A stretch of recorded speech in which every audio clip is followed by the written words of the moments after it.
The grand hall of the Galactic Council shimmered with a golden light, cast by the twin suns of Shirath Prime. The chamber was enormous, so vast that human skyscrapers could fit inside without touching the curved crystal walls. Hundreds of alien delegates filled the seats, their voices mixing into a constant hum of chatter, clicks, growls, and mechanical tones. Here, the fate of civilizations was debated, and here, wars were decided. In the center stood Elder Zortal, the oldest surviving member of the council. His body was thin, his movements slow, but his black eyes carried the weight of centuries. When he raised his staff, the entire chamber fell silent. Even the air seemed to hold its breath. "I bring a warning." Zortal's voice was deep, shaking slightly. "The humans are not what they seem." A ripple of confusion passed through the audience. In the far corner, a reptilian warlord with gleaming armor leaned forward. Humans, the dirt dwellers from Sol-3, the species with barely 100 ships. His voice dripped with sarcasm. Zortal ignored the insult. "You call them weak because they are young. You think them slow because they are small. But I have seen their history. I have read of their wars, their resilience, their hunger to survive. If you push them, they will not stop. They will adapt. And when they adapt, nothing in this galaxy will stand in their way." For a moment, there was only silence.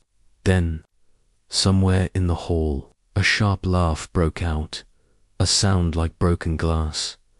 It came from Councillor Vrektal of the Chris Dominion, a towering insectoid with blades for arms.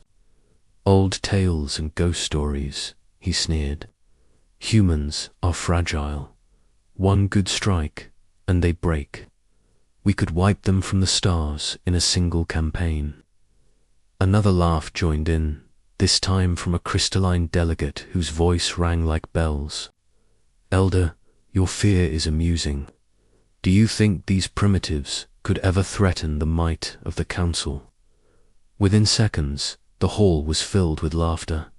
Deep rumbles from massive reptilians, metallic chuckles from cybernetic beings, and high-pitched hisses from aquatic envoys. The sound rolled through the chamber like a storm of mockery. Zortal did not laugh. His voice cut through the noise like a blade. "You may laugh now, but when they come for you, there will be no laughter left." The laughter died down, but the smirks remained. No one here believed him. Across the galaxy, the words of Elder Zortal spread, not as a warning, but as a joke. On the entertainment networks of the Chris Dominion, comedians dressed in human costumes stumbled around, pretending to faint at the sight of alien soldiers. In the markets of the Zethari trade clans, small figurines of humans were sold as toys, tiny, harmless, forgettable, but far from the golden halls of Shirath Prime. On the dark side of Earth's moon, another meeting was taking place. Admiral Elias Kane stood inside a command room carved into the lunar rock. The air hummed with the quiet power of hidden reactors. Around him, holographic displays showed alien fleet formations, trade routes, and weapons schematics. His officers worked silently, their eyes locked on data streams intercepted from alien communications. "They're laughing at us," Commander Vega said, shaking her head, "mocking us on every channel." Kane didn't look up from the star map in front of him. "Good," he said quietly. "Let them laugh. Laughter makes them careless. Careless enemies make mistakes." A young lieutenant hesitated before speaking. "Sir, the Council believes we're no threat. They think our fleet is too small to fight." Kane's eyes narrowed. "That's exactly what we want them to think. They see 100 ships. They don't see the ones we're building in the dark." He touched the star map, and hundreds of tiny red markers appeared, hidden shipyards scattered across asteroid fields, deep inside gas giant clouds, and buried beneath icy moons. None of them were on any alien chart. None of them had been detected. Humans learn, Kane continued, his voice low but steady. Every battle we've lost has taught us something. Every defeat has made us stronger. And when the time comes, he looked up, his eyes hard as steel. We'll teach them why no one should have ignored that warning. Somewhere deep in the void, a massive shadow moved, a human warship still under construction, larger than anything Earth had ever built. Its hull bristled with weapons never seen before, weapons forged from both human innovation and stolen alien designs. Back in the Galactic Council Hall, the debates moved on to other matters. Trade disputes, border conflicts, resource shortages. The warning about humanity was forgotten in the noise of politics. To them, humans were still nothing more than a curiosity, a minor species destined to remain on the edge of galactic affairs. But Elder Zortel sat in silence, staring at the holographic star map projected above the council floor. His eyes lingered on a tiny blue world spinning in the black. He felt it in his bones. The storm was coming, and when it did, the galaxy would remember this day. The day they laughed. The year was 2237, and humanity's place in the galaxy was little more than a footnote. Earth had only joined the interstellar stage 30 years earlier, stepping out of its home system like a newborn learning to walk. The alien powers, ancient empires that had ruled the stars for millennia, watched humanity with mild curiosity, the way a predator watches a harmless insect. At first, the humans tried diplomacy, trade agreements, science exchanges, peaceful negotiations. But every effort ended the same way, with alien delegates smiling politely while signing contracts that left humanity at a disadvantage. The first real blow came at the Battle of Vega's Reach. Humanity's small defense fleet, 70 ships, faced off against the Crisp Dominion over a disputed mining station. The Crisp fleet numbered over 300. It wasn't a battle. It was an execution. Holovids of the defeat spread across the galaxy. Alien news anchors smirked as they replayed human ships breaking apart under plasma fire. Crisp military leaders mocked humanity on open frequencies. Stay on your homeworld, little primates. Space is for real civilizations.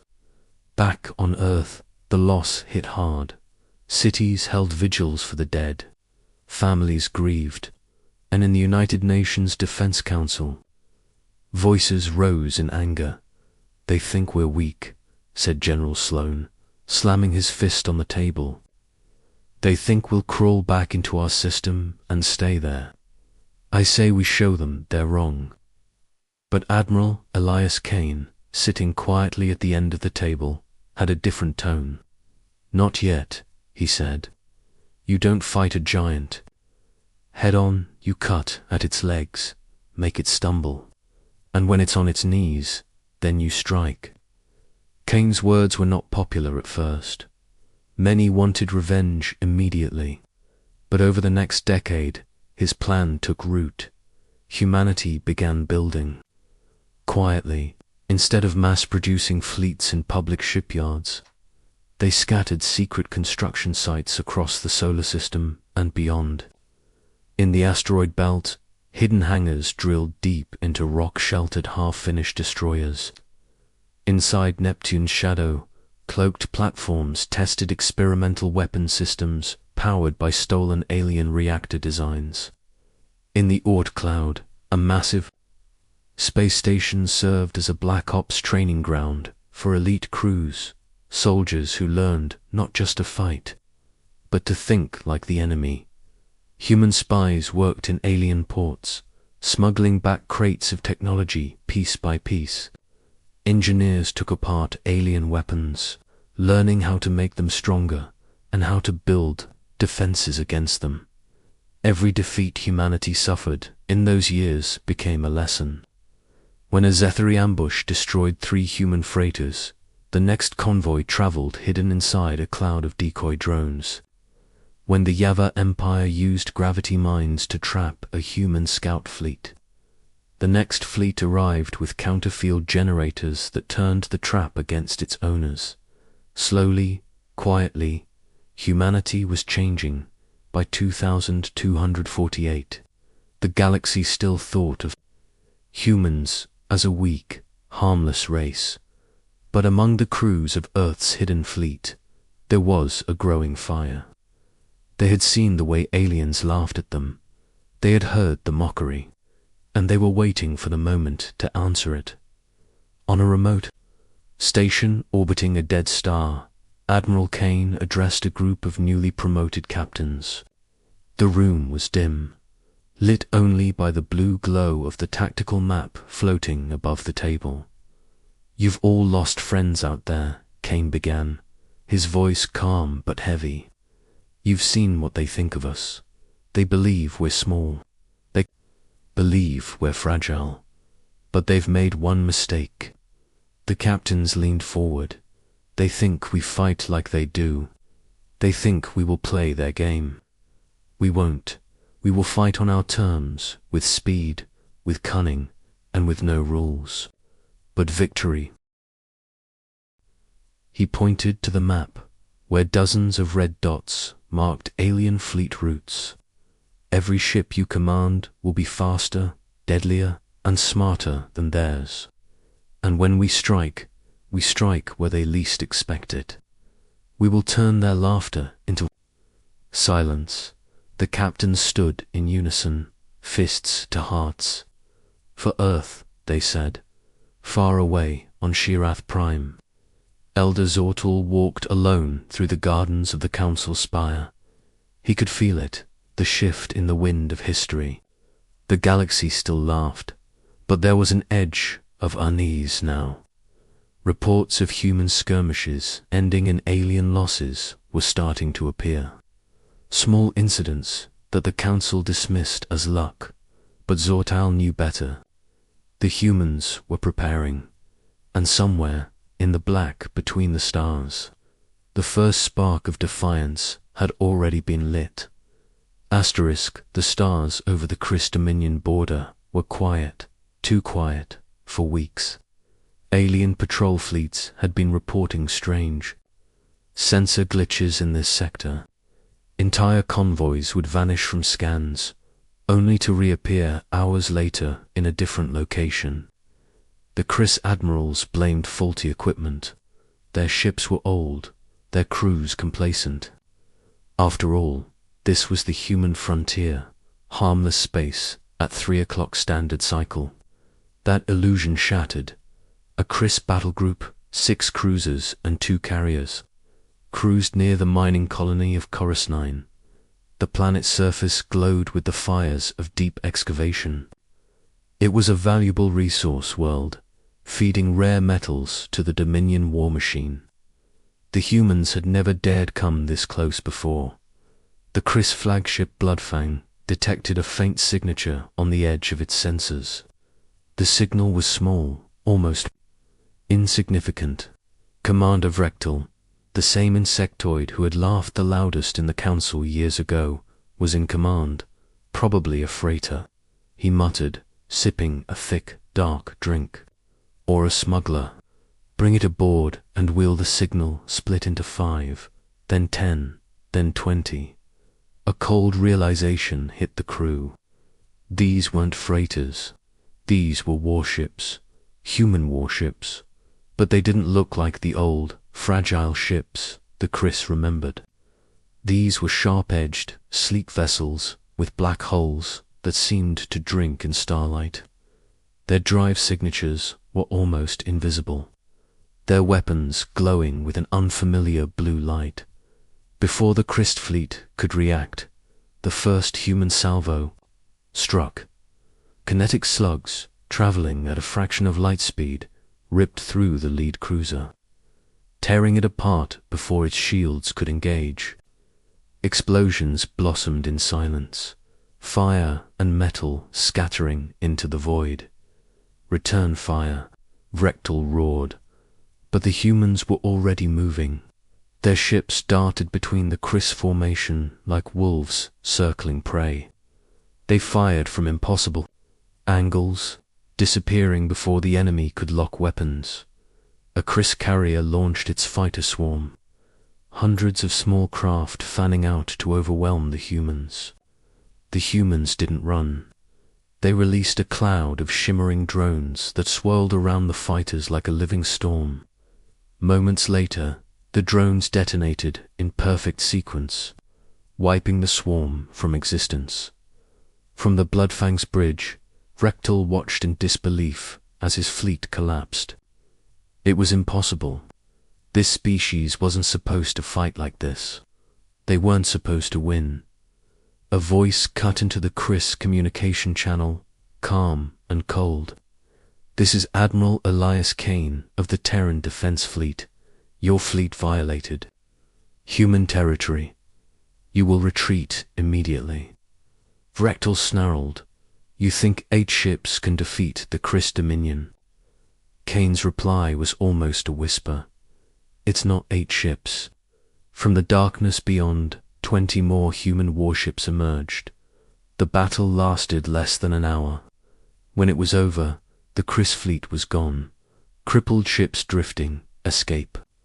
Pods fleeing toward the colony below. The humans didn't destroy the colony. They simply disabled its orbital defenses, sent a warning, and vanished back into the void. The message was clear. Humans could strike anywhere, at any time. News of the attack spread across the galaxy within days. Alien governments dismissed it as an exaggerated story, but in the military circles of the great empires, fear began to grow. Tactical analysts reviewed the battle data and found something terrifying. Human ships had used technology from at least 6 different alien species, perfectly integrated into their own designs. Somewhere in the council chambers, Elder Zortal sat quietly, listening to the murmurs. He didn't smile. He didn't say, "I told you so." But inside, he knew. The retaliation had begun, and the galaxy's laughter was starting to fade. The Criss Dominion's defeat at Chorus 9 sent shockwaves through the galaxy. For centuries, no small power had dared to strike a major empire and win. The council chambers buzzed with tension, but this time there was no laughter. Pride and fear mixed into something dangerous. The great empires, rivals for generations, now found a common enemy. For the first time in living memory, they began to unite their fleets. In the shadow of the binary rift, a massive armada gathered. Over 500 warships, reptilian cruisers with spiked armor, crystalline dreadnoughts that shimmered like suns, insectoid carriers the size of small moons. Each empire contributed its deadliest weapons, its most experienced admirals. The target was simple: Earth on the Lunar Command Station. Admiral Elias Kane watched the incoming intelligence feeds. His officers stood in silence, the room heavy with the hum of tension. "They're coming together," Commander Vega said, her voice tight. "All of them." Kane studied the holographic projection. The enemy fleet was vast, a wall of destruction, crawling toward Sol. "Good," he said, almost too softly. "The bigger the target, the easier it is to hit." The humans didn't prepare for a standard Earth. They didn't line up their ships for a glorious, hopeless last stand. Instead, Kane ordered something no alien strategist would expect: a full dispersal. Human fleets vanished into the void, breaking into small, fast-moving strike groups. The alien armada pushed into human space, expecting resistance. They found empty star systems and abandoned stations.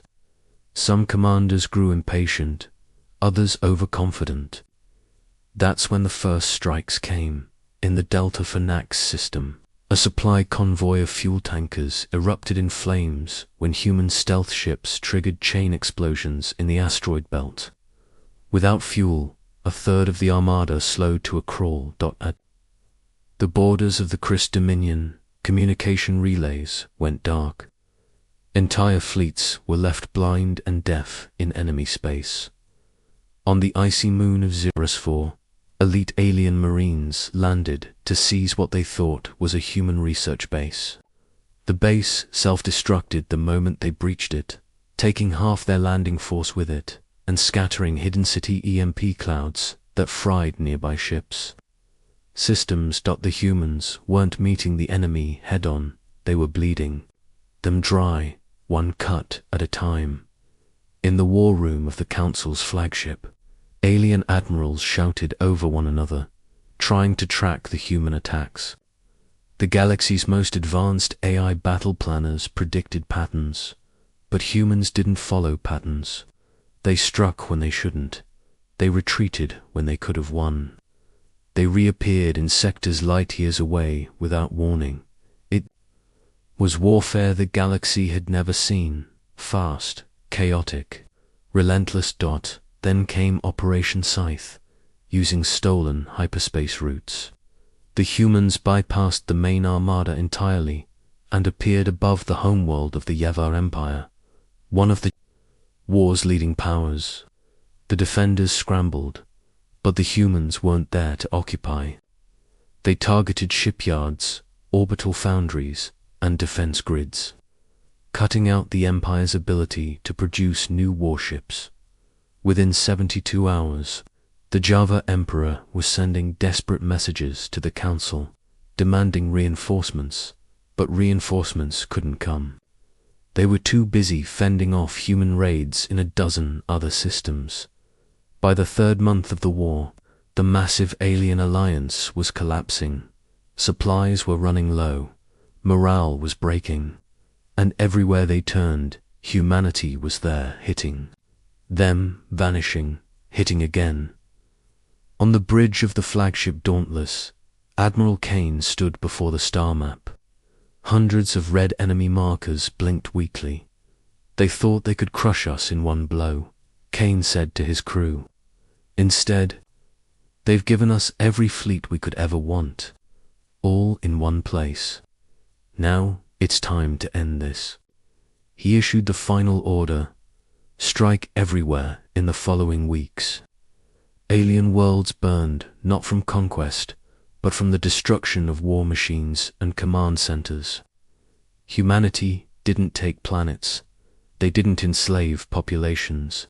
They simply broke the enemy's ability to fight. And with every strike, the galaxy's fear grew. The humans were no longer a minor species. They were a storm sweeping across the stars. The war that was meant to destroy humanity had instead shattered the galaxy's most powerful alliance. Wherever the alien fleets had marched, they now limped home in silence, their ships scarred, their formations broken. On Shirath Prime, the Grand Hall of the Galactic Council no longer buzzed with arrogance. The chamber's golden light felt dimmer now, as if even the twin suns had grown wary.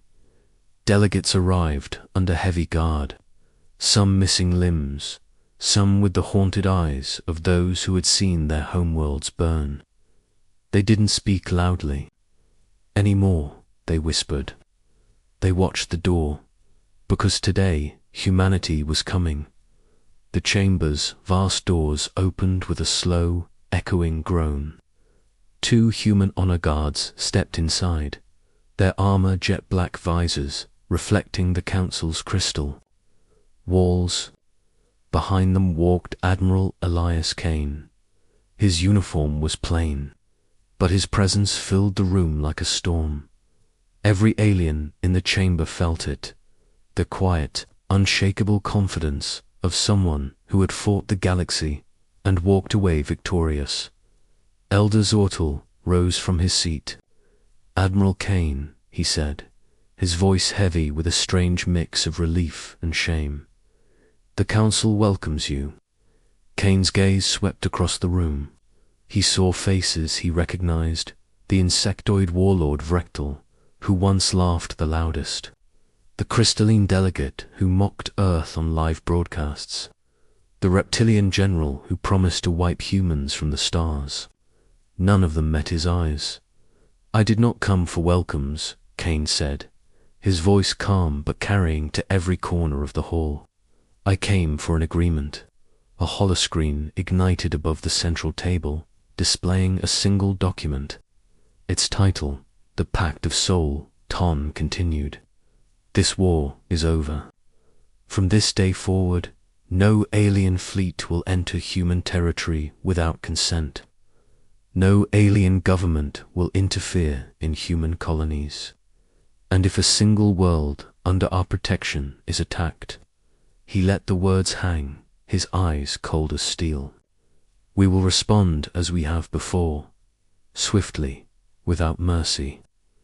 The room was silent, but the tension was heavy enough to crush stone. "You can refuse," Kane said at last. "But you've seen what happens when you underestimate us." The insectoid warlord shifted uncomfortably. The crystalline delegate looked down. One by one, the alien leaders reached out and signed the pact.